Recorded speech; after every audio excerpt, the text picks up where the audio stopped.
morning again and welcome back.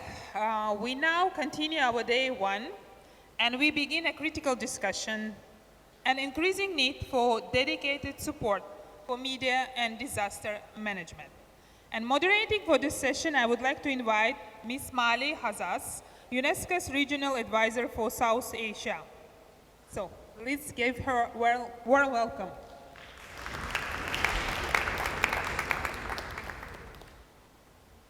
As disasters grow more frequent and severe, the role of media as both a lifeline during emergencies and a catalyst for prevention before disasters is more vital than ever.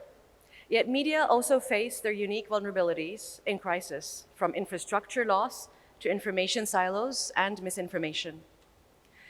Today's panel, together, a disaster management authority, a media representative, a civil society organization, and the United Nations Office for Disaster Risk Reduction. It reflects the ecosystem needed to support the media at the heart of our multi-stakeholder actions to build disaster resilience and ensure that no community is left unheard during crisis. We will also discuss the official launch and operationalization of the UNESCO Model Disaster Preparedness and Response Plan for Media Institutions. So without further ado, let me introduce our speakers.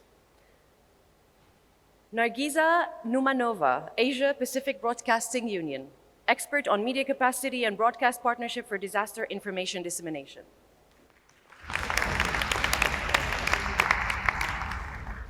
Janet Ellsworth, Chief Communications Advocacy, Knowledge Management and ICT, United Nations Office for Disaster Risk Reduction. Mr. Manish Bardawaj, Secretary, NDMA India, Lead on National Disaster Management Coordination, who's joining us online. Mr. Pradeep Kodipili, Director for Disaster Management Center, Sri Lanka, leads National Disaster Risk Reduction, Emergency Preparedness and Response Coordination, with deep expertise in integrating early warning systems, interagency collaboration, and community resilience building in multi-hazard context, also joining us online. And last but not least, Ms. Krishna Karki, Technical Advisor and former General Secretary for Disaster Preparedness Network, Nepal. And Ms. Karki, she's also civil society leader with extensive experience in disaster risk reduction, humanitarian action, and women's leadership in DRM in Nepal. Welcome. I don't know, we can check, are the two speakers online already there? One already? Okay, so hopefully the next one will join us very soon. So thank you for joining us for this important session. To set the stage for our discussion on dedicated media support and disaster management, I'll first invite each of our distinguished guests here and speakers to share brief framing remarks, drawing on their experience and perspective from regional media, disaster response authorities, UN framework, civil society and development cooperation. So we'll start. We'll begin with you, Nargiza. If you can give us framing remarks to open the session, mainly to share initial thoughts on the evolving role and impact of media in communicating disaster risk and supporting disaster response. Thank you, Mali, and pleased to be part of this important discussion. So we have been talking about the role of media and disaster risk reduction, communication, and also climate communication over these 2 days. And not only these 2 days, but starting from 2014 when we established this important summit and started building this network between media organization and stakeholders, agencies. So the role of media in disaster risk communication has fundamentally evolved. It's no longer just reporting and providing the information. It's about being an integral part of early warning system and the bridge between authorities and communities. And it is a force for resilience before, during, and after crisis. In today's complex risk landscape, media must act quickly, credibly, and inclusively. But to do that well, to act well, a media organization need, as I think, three things: preparedness, trust, and collaboration, of course. Preparedness means having the right internal system in place. And not only for broadcasting during emergencies, but also for protecting staff, ensuring business continuity, and using formats that reach all audience, especially the most vulnerable. And the trust is important because it's built through accuracy and transparency. When people are scared when something happens, so they don't just want to be informed, but they want to know that the information they're getting from is reliable, it's trustworthy. And it is our core mission of the public broadcasters to provide that real information. They want to know that the broadcasters who deliver the information media, they understand the reality, they understand the situation, and that the information they are getting from, they can trust it. And because misinformation and disinformation is becoming real threat for disaster and climate communication, so it is important to build that trust. And yesterday we were talking about also media information literacy, which is important for not only the audience who consume the information, but also for the broadcaster and media organization who provide the information. And finally, collaboration with disaster agencies, civil society, and local communities is a key. No single newsroom can do it alone. We must be part of an ecosystem that anticipates risks and also responds as one. So as we discuss disaster response today, let's remember, media is not just a bystander. It is an essential actor in protecting lives and rebuilding hope. Thank you very much. You touched on very important points. I want to see if we can hear now as a comment if Mr. Manish has joined us from India, from MDMA, or not yet. So we'll put the question a bit aside, and maybe we can go to you, Janet. So my question to you is mostly about international commitments. And it's not a question per se. If you can just give us a few words about international commitments, best practices, including those by UNDRR, but also for integrating disaster risk reduction frameworks within media preparedness. Thank you. Absolutely, thank you very much for the question.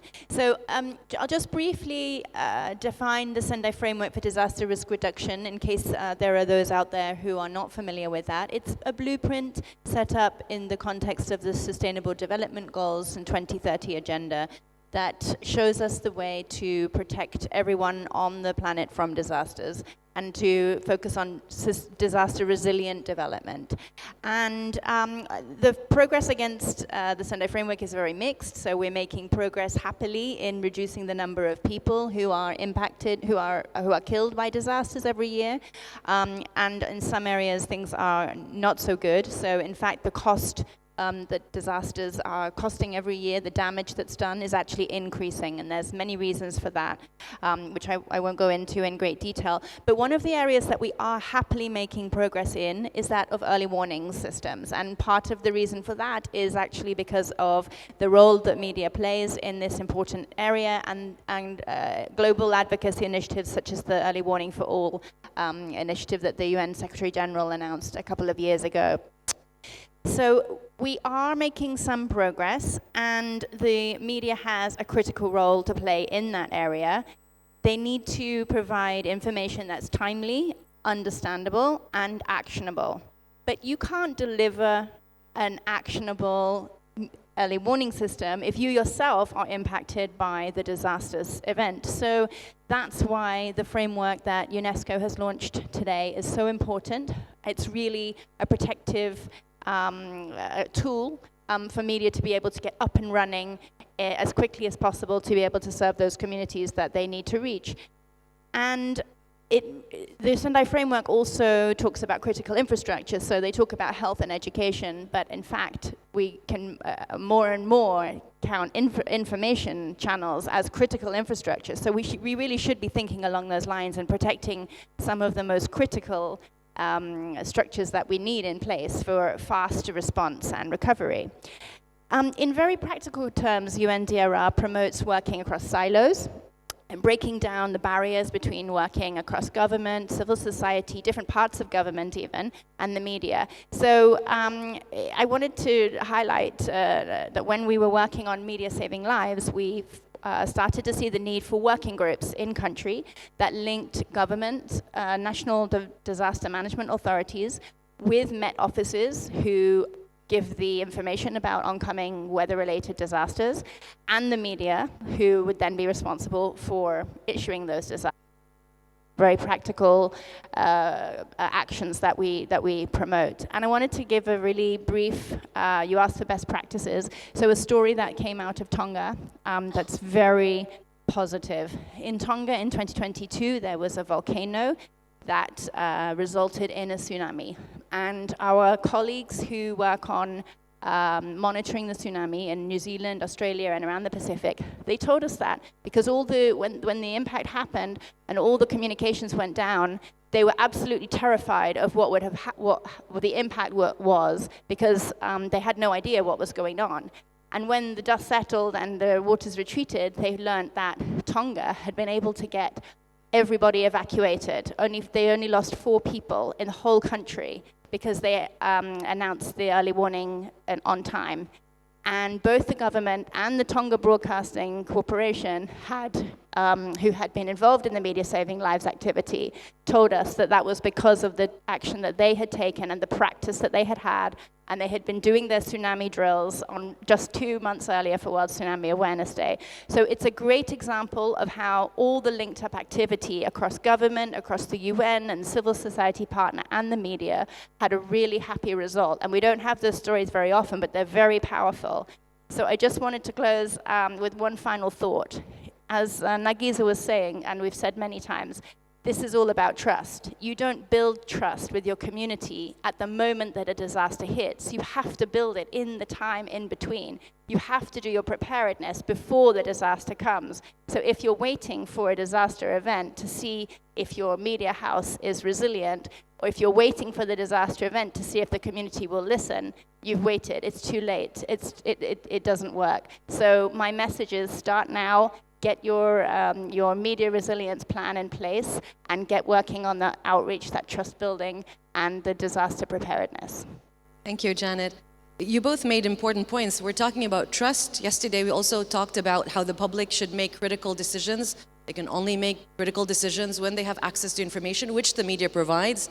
And of course, media has to also get the information from somewhere, whether for early detection or later for a response. So here we go now to our next speaker, Mr. Pradeep. And a reminder, Mr. Pradeep Padipili is the director of Sri Lanka's Disaster Management Center. So, Mr. Pradeep, how do you see DMC collaborating with media to ensure effective disaster communication, but also community resilience in Sri Lanka? Thank you very much. So I'm joining online. Sorry for the not attending physically because I'm out of the country. So since I've been working with the media since 20 years time, right around in the disaster management sector. So I, at the first blush, because in 2006-7 era, we got that media to the early warning messaging and all, but we converted that one as to the disaster risk reduction measures and awareness for the people. So the early warning is a #1 important thing, because sometimes we cannot mitigate all the disasters around the country, around Sri Lanka. But the important thing is we can take our people back from disaster situations as well. So the important thing is the early warning. So media has a very strong hand because people trust the media. The important thing, because we have conducted a lot of surveys. So trust of the people is one of the very important thing.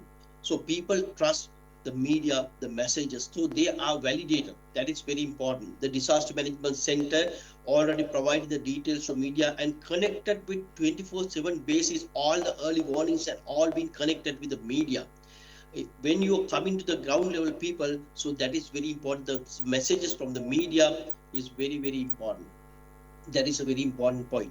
And when you consider about the disaster risk reduction, so the preparedness is one of a very important thing. I suggest for the media, after the disaster, we can talk a lot, but before the disaster, we have to do a lot.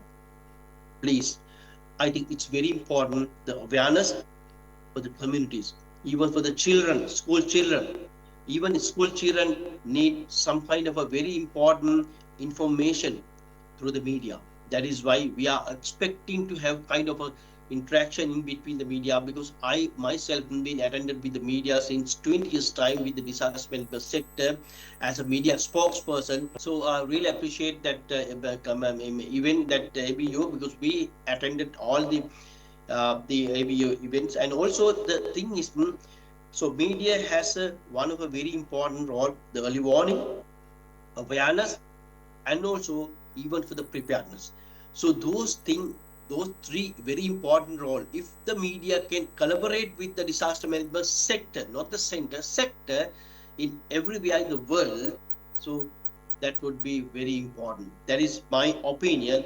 So early warning, I really appreciate the media that the early warning is very, but if you consider by the nighttime early warning could be kind of a very serious situation. But the media has to be well awake with the media, and also we have to awake all these people, even the tsunami, because I have been hit with the tsunami. I was a victim of the tsunami.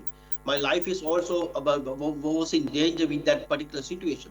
So I really suggest, if the night time, if there is a disaster, there should be a connectivity with the community, with the media. That is very important. I really know that the audience has a lot of experiences with me, all these audience, but the thing is, we need to continue with the early warning, the preparedness, as well as the community engagement, because people trust. We cannot avoid the trust, because people trusting all the media messages. That's why the disaster management sector has to take a lot of engagement with the media to make the trust more and more and more with the community as well. This is a very important point that I'm talking, because you really appreciate the media role in the disaster management sector in Sri Lanka, because they have done a lot. Even I really appreciate the Sri Lanka Rupani Corporation and all these the engagement for the media. But if they are not running in 24/7 basis, that might be a huge problem. That it's a very critical important event. But you and myself will be the victim of the disaster even today or tomorrow. But we need to think about that time as well. Thank you very much. Thank you, Mr. Kadipili. Indeed, I mean, communication during around disaster is critical, but the early warning can save lives, and that's why your relation, your communication, open channels with media is vital, but also media's capacity to know how to convey that information timely is really important. That's why we have the model plan that we can build on, and this project is going to be already piloted in 3 countries, or 4 countries actually, including Sri Lanka, India, Nepal, and also in Bhutan. And here we go to our speaker from India. So we have Mr. Manish, and if you allow me just to give again a brief reminder, Mr. Manish Bardawaj is the Secretary of the National Disaster Management Authority of India, and we'd like to hear from you, Mr. Manish, your perspective as well, just as we heard from Mr. Pradeep, on trusted information, as Nargiza said, trusted information flows and intersectoral collaboration with media, both in emergency and non-emergency contexts related to DRR. Yeah, good morning, distinguished colleagues, esteemed members of the media, representatives of government and UNESCO, and dear friends. It is an honor to share some reflections on a theme that lies at the heart of effective disaster governance: trusted information flows and intersectoral collaboration with the media, both in times of crisis and in times of calm. Let me begin by grounding this discussion in our established national mandate. The National Policy on Disaster Management, NPDM of 2009, is unequivocal. the media is not a peripheral actor, but a critical partner. The National Policy on Disaster Management 2009 is unequivocal that it clearly specifies that media is not a peripheral actor, but a critical partner across all phases of disaster management. So it is encompassing preparedness, mitigation, response, and recovery. So this is not a matter of occasional engagement, but a formal requirement. The policy clearly states that structured collaboration between NDMA and media must be institutionalized rather than left to ad hoc arrangements that vary from incident to incident. Our goal is therefore only faster communication, not only faster communication, but trusted communication that is authoritative, geospatially accurate, and grounded in real-time data.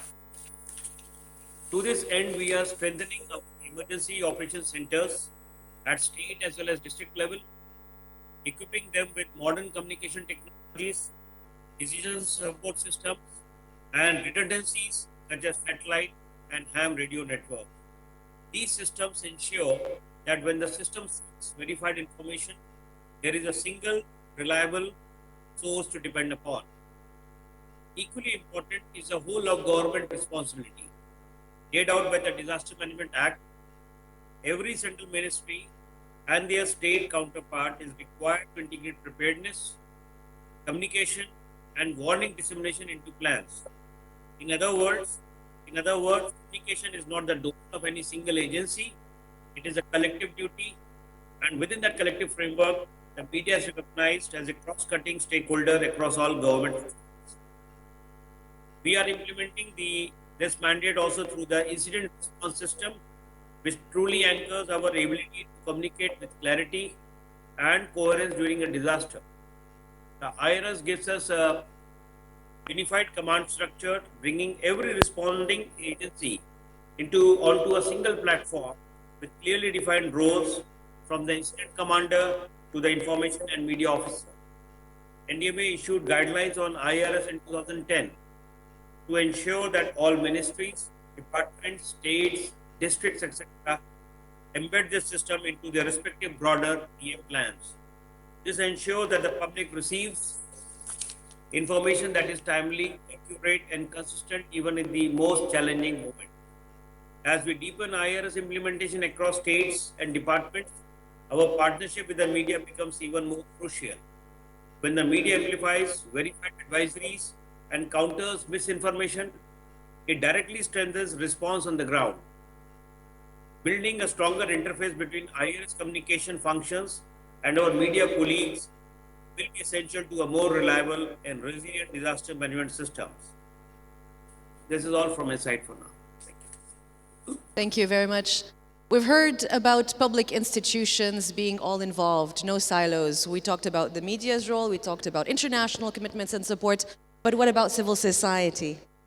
Good morning and namaste. Honor to hear on behalf of civil society organization from Nepal. So let me start a bit about the context of our country. You all know that Nepal is naturally very beautiful country. We have high Himalayas, steep hillsides, and flat plain, and we are very rich in diversity. But at the same time, this geography is making us more vulnerable. Mountain areas, melting glaciers, in the hillside, have been facing landslide and flood, and southern flood plain area is devastating flood, making us vulnerable day by day. And except tsunami and volcano, we have all type of hazard. And also research shows that mountain regions like our are warming faster than the global average. The cascading risk demands urgent attention, like the country of ours. So at the same time, media scene is changing faster. Civil society group, journalists, broadcasters, and digital platforms, they are also engaging more in the climate and disaster discourse nowadays. It's very good news, but still the gap is there. So, because especially in our country is very rich in language diversity also. We have 126 languages, can you believe, in a small country like Nepal. That's why the locally relevant messaging and accessible and multilingual context is very still there is a gap, and translating data into practical advice to the community is still a gap to reach for the remote and marginalized community. So when disaster hits recently in September last week, we had a post monsoon disasters. And then because of the media, our life, we are able to save more life this year in compared to past, because we are working together, media and civil society, government and communities, though there are still so many gaps. So basically media have been working in the raising awareness and shaping the discourse between the community, government, and civil society to talk about the climate risks, especially in mountain and remote area. And they are also trying to help bridging between the science, policy, and practices. But you still need to think about the gap, and there is big gap on the inclusion, accountable communication. That's still big gap. So what key message I brought from Nepal in this summit is invest more in the capacity for the media and civil society together. We have to work together. One cannot work silo to make resilience of our community. Focus on inclusive and local stories. Still, we have not heard so much story from the communities. Still, there is a one-way storytelling systems. One-way communication is mostly prevalent. Why we are able to save more lives this year? Because we started two-way communication systems. In some cases, because the government, one good systems like our government, we have established National Disaster Platform. So National Disaster Risk Reduction Platform created 9 thematic areas. Then one of the area is the media and communication. So that's why we are able to focus in some cases, not always. So inclusive local story is still need to bring to the all community, and we need building strong partnership, collaboration with civil society, government, private sector, and communities still need to build. And the regional networking is very important that I feel, especially linking mountain, island, and coastal region to share our best practices in resilient storytelling. So what I would like to share commitment from this in this summit is to inform so every community understand risks, to include so no one is left unheard, to act so our tomorrow become cleaner, greener, and safer. Thank you. Thank you, Krishna. You touched on very important points here.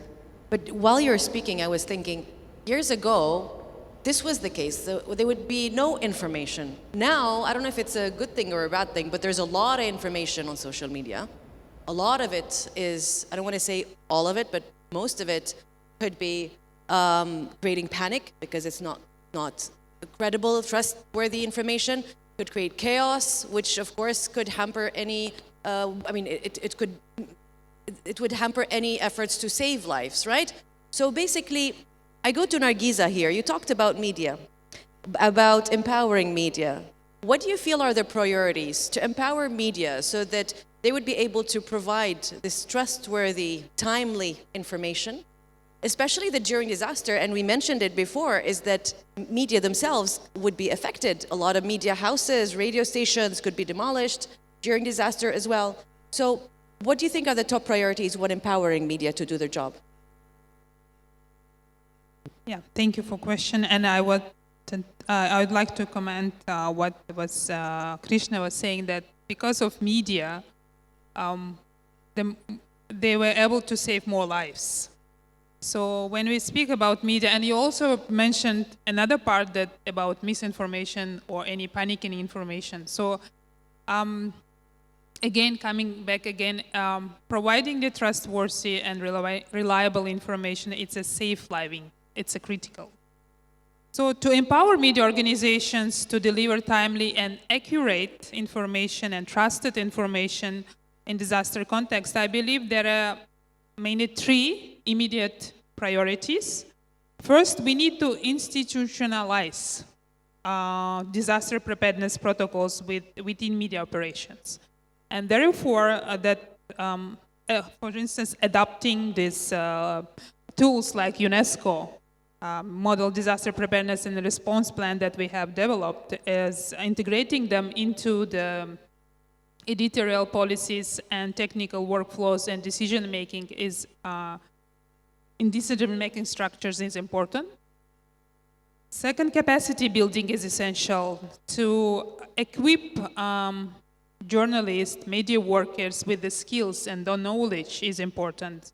So with the skills of risk communication, verification under pressure, and inclusive messaging, because when something happens in emergency, it's a very pressing that you want to, especially newsrooms, they want to immediately report about that something happened. But verifying that information and get a trusted source is important, and that again we go back to collaboration. When we collaborate with the agencies and those who provide the accurate information is important. So when the media organization, especially public broadcaster, they stay close to the agencies, those who provide the trusted information is very critical. And the third, we must ensure redundancy and business continuity planning because disaster, they damage the infrastructure. But people still turn onto media to get the information. So especially in this time, critical time, the radio is important. Because for life-saving information, we need to find that who would be the one of the source of media that we can listen or watch. And in this case, and we will talk about that later, the radio's role is very important. As for reaching diverse communities, broadcasters need to ensure messaging is accessible in multiple languages. And also Krishna, she mentioned about that. Because when we report in one language, minor communities or like distant communities or speaking in different language, they may not understand what's happening. They may sense that something is happening, but what is exactly is important, so they can take actions. And also that we reach those who are often excluded, like persons with disabilities or in the very distant areas or elderly.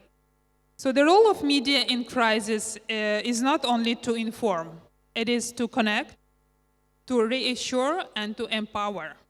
And for that, we need preparedness, we need response, and we need to be, and we have to be in good connection with all who is involved.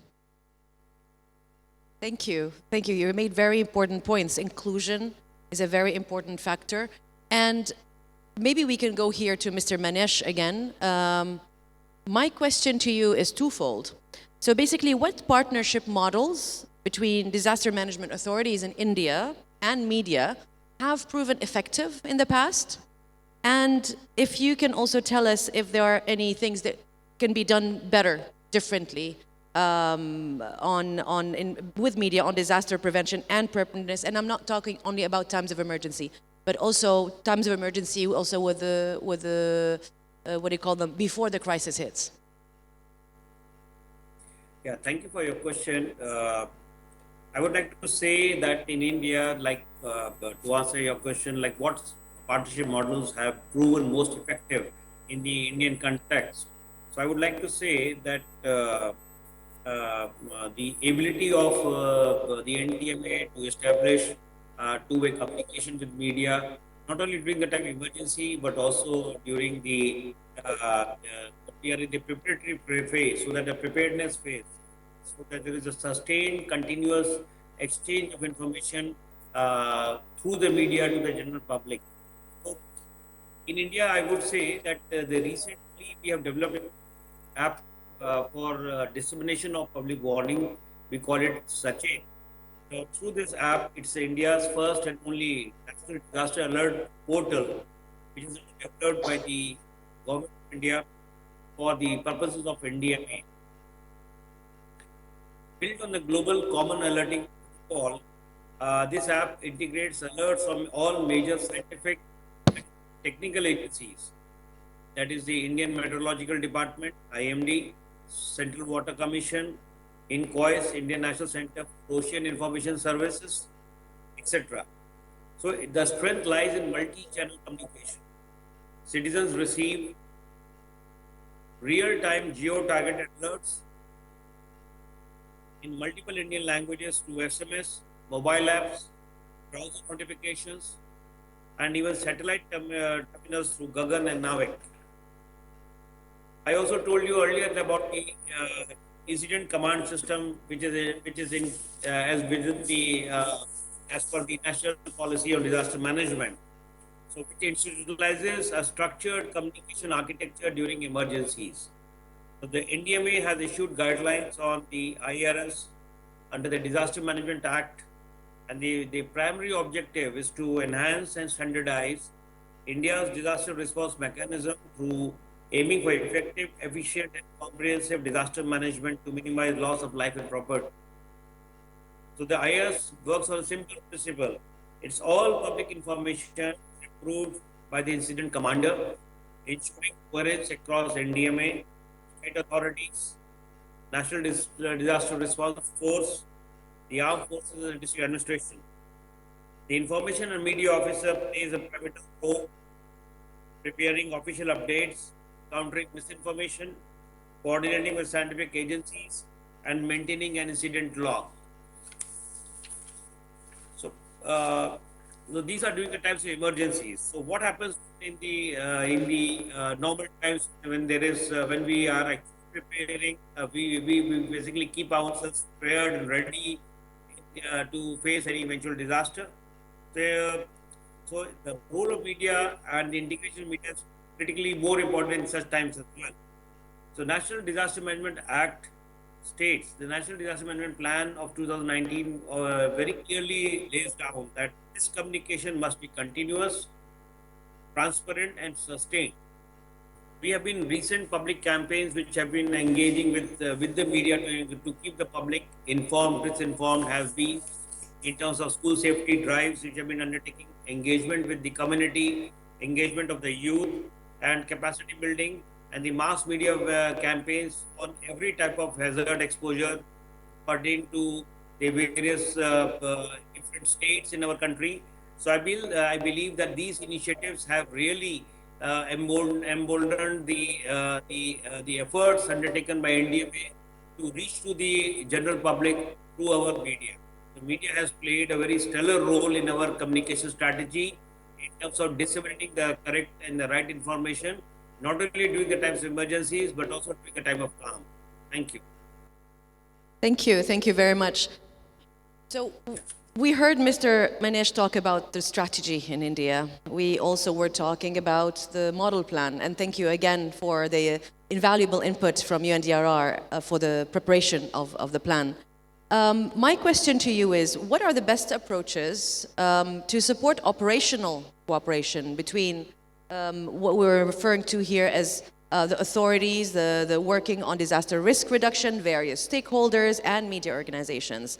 And in the remaining 5 years of the Sendai framework, what are the next steps that you believe are needed for mainstreaming media as partners, not just channels, because that's how we always look at media, but they're also partners in this disaster risk reduction in international and national DRR strategies? Thanks very much. So I think the key word here is partnership, and it's probably not the right audience to make that plea, but I would make that in every presentation that I make. So really to governments to really engage the media in the partnerships and that they are building. And I touched on the working groups the tripartite working groups that we were trying to establish in countries, which is Met officers, government, and media. And that's a very good example of institutionalizing those partnerships, because what we see more and more is the right thing happens on the ground. You know, there's this expression that necessity is the mother of invention. But what we see really in very local contexts and in places where communities are very exposed to hazards, these partnerships happen because there's no other way that they can operate. They just need to happen like that. So one of the main calls that we would make is to have them institutionalized. And then there's very practical steps we can take. UNDRR specifically is really focusing on its media capacity building in that area, and I do hope that everyone will have a look at the free media course that we have put out. We can hopefully share the QR code for that again, and the media network that we're building, because peer-to-peer learning is very important in that regard as well. And I think, you know, there's a lot of focus at the moment on funding. International development assistance is reducing in many contexts. But it's important that media remember that most of disaster risk reduction will actually be carried out by private funding. So, you know, in your context, have a look around and hold government to account of how they're spending those very important resources. Is there an infrastructure project being undertaken? Are they doing it in a resilient way? Are they abiding to local building codes? Are they enforcing the regulations that will make that infrastructure safe? Are there bridges or roads being built? All of these things, we know that they are taking place and that they should be done in a disaster resilient way. And I think this is a key role that media can take, because you need to look at what's happening, where those funds are being invested. It's actually an opportunity, because disaster risk reduction investments are shown to have a huge impact. So every dollar, there's lots of different calculations, but we say on average every dollar invested in resilience can actually save up to $6 in rebuilding that infrastructure when it's damaged by a disaster. So it actually saves money to build upfront in a resilient way. So I think that's an area where the media can really have a very active role in asking those really tough questions. And then finally, I think is a very important point that my colleague here said. You know, advocacy can be global, policy can be national, but at the end of the day, action is local. So what we really need is to make sure that communities are engaged. That's every part of community. The media has a very critical role to play there. And in the last 5 years of the Sendai framework, what we know is disaster risk reduction works. It saves lives, it saves money. We know what to do, we have the technology and the know-how, and all we need to do now is to do it much faster and invest more and get it done. Absolutely agree. I know that, we all think immediately, and this is the right way of thinking, is that saving lives is the priority. But at the end of the day as well, there's another important component. When we talk about communication, reliable, timely information available. This is for the locals, but it's also for those who are, whether they're tourists, whether they are international investors. And the thing is, when I, as an investor or as a tourist, do not trust that there is communication that will be delivered timely before, if there is a disaster, during, this will hamper any recovery actions, right? Because again, economy will be impacted during disaster. So therefore, this recovery action, this having investments, this having trust in foreign investment and in tourism, this means will be part of also the recovery afterwards. And so every penny you put in is actually saving you money later on as well. So this is the financial aspect. But again, we're talking about the humanitarian here, and therefore we go for our next question here to Mr. Pradeep. So, Mr. Godipili. He left. Okay. Well, we wanted to ask him another important question, but I think it was also partially already answered by Mr. Manesh for India, because this collaboration between media and authorities are also very important. But now we have to go also to a very important component, which we go back again to civil society perspective. So, Krishna, from the perspective of civil society and communities, what are the critical gaps that you can identify in disaster information and inclusion that media and disaster management and response agencies could address collectively, and this is the key word here, to ensure that no one, especially women, marginalized, other at-risk groups, are left behind during emergencies, of course? And how can we ensure effective two-way communication between media and communities on disaster preparedness and also response? Thank you. The long questions. Very So, long question. Answer should be also. But I know you have a bit very long. interesting answer. I will try to make short. From the civil society and community perspective, one of the major disaster information gap is lack of disaggregated and inclusive data.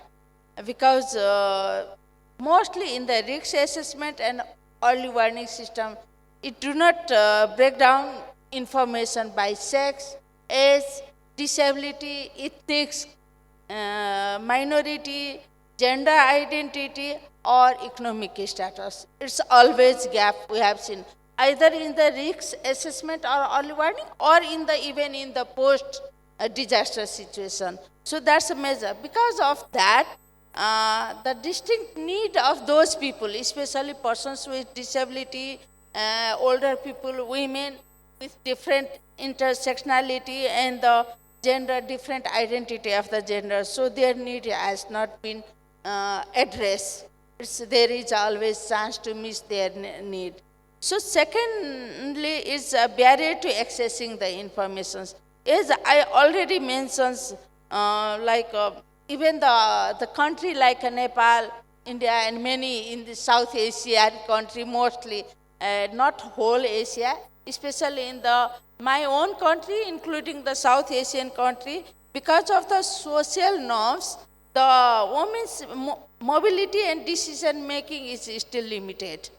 So because of that, and also the marginalized community often, mainly they face the language barrier, because the country where we have 126 languages and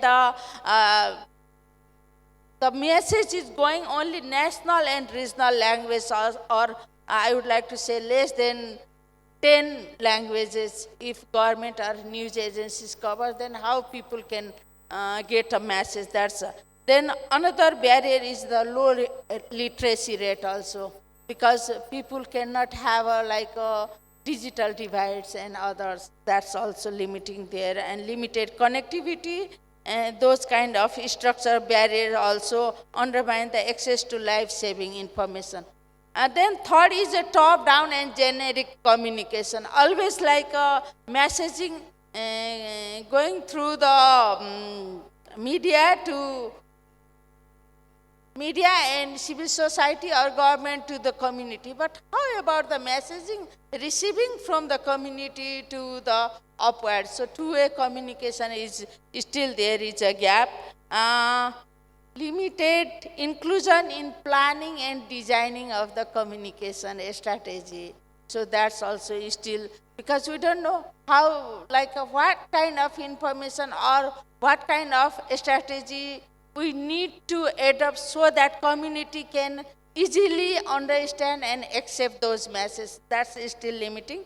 And the weak feedback loop between community media and agencies. So feedback, that's a major gap. Another is safety and security of the media. Journalist is the country who is very vulnerable for the multi-hazard risks, and the geographical remoteness is making people, especially journalists, in the risks, because we have seen in the 2015 earthquake and different flood and landslide times, there is also safety and security.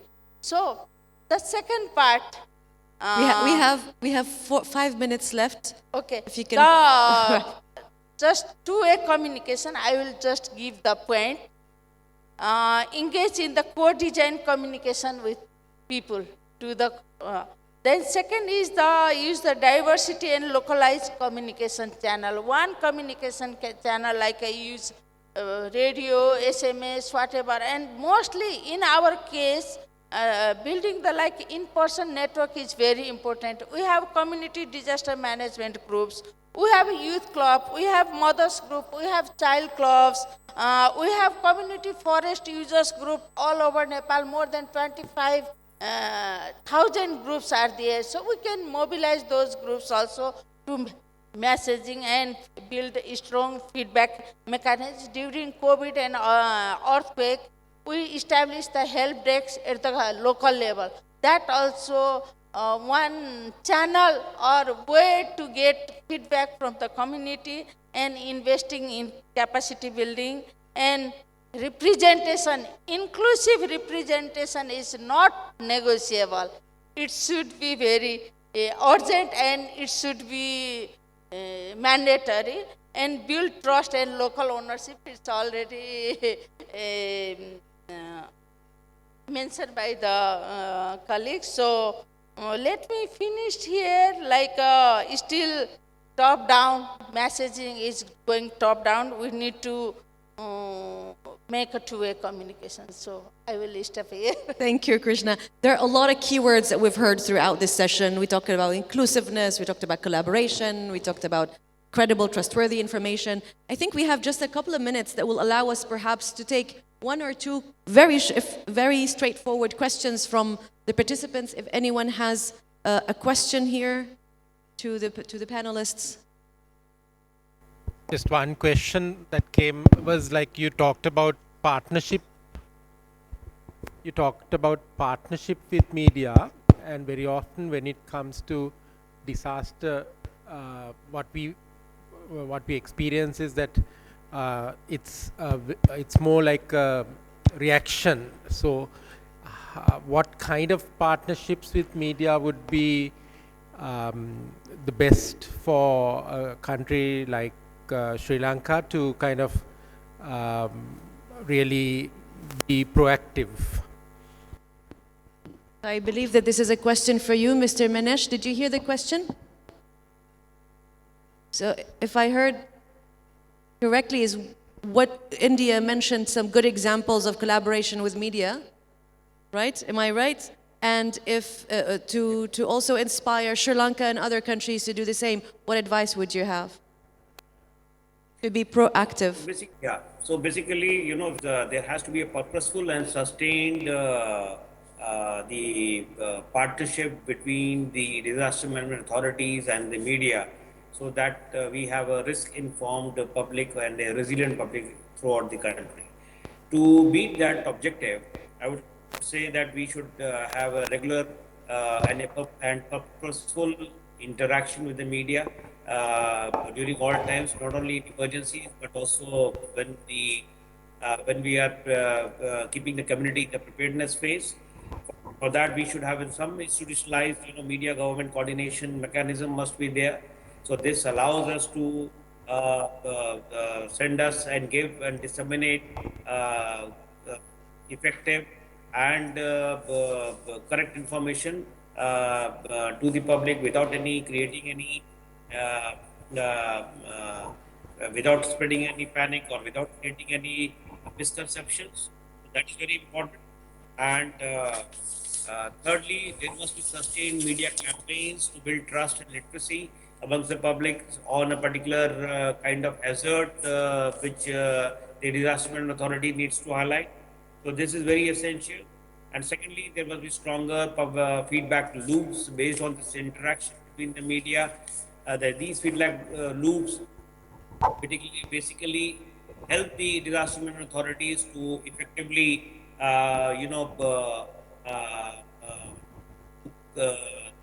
provide the feedback loops from the ground, so that the disaster management authorities are able to become more effective and consistent in their approach. And so the use technology is very vital. So any information which is to be disseminated needs also to be provided to the through the media for wider dissemination. So that also is very essential, and it should be on a real-time basis, so that effective and speed is a very critical during such times when the disaster management authorities and the governments are basically preparing the communities to in the face of a disaster. So in that times also the engaging use of technology to disseminate through the media is very, very vital. So these are the ways I believe that the disaster management authorities tasked with the responsibility of keeping the people and the society uh, uh, risk resilient can be effectively be achieved. Thank you, Mr. Manesh. This experience that NDMA has is what makes us look forward now to this collaboration that we're going to have with our UNESCO Delhi office with NDMA for piloting the model plan. So we look forward to build on that, of course, and with other media outlets and authorities in the South. Janet, you want to add something? Yeah, if you don't mind, I'd like to add a very practical example of a partnership that I think is very productive. So one of the things that UNDRR does is that we work with countries to carry out tsunami evacuation drills. So simulation exercises where everybody understands their role in the drill, and it's done in a practical way so that everyone practices and knows what their role is and how it will play out.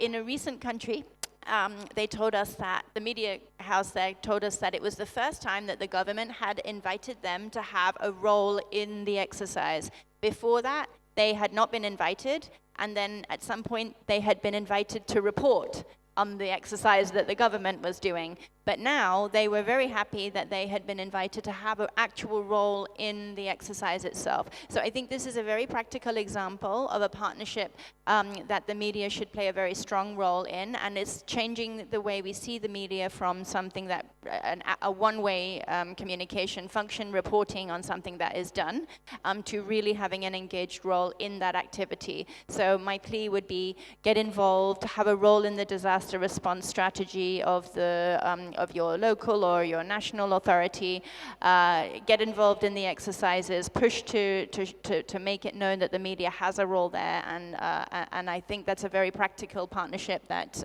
can be exercised quite simply.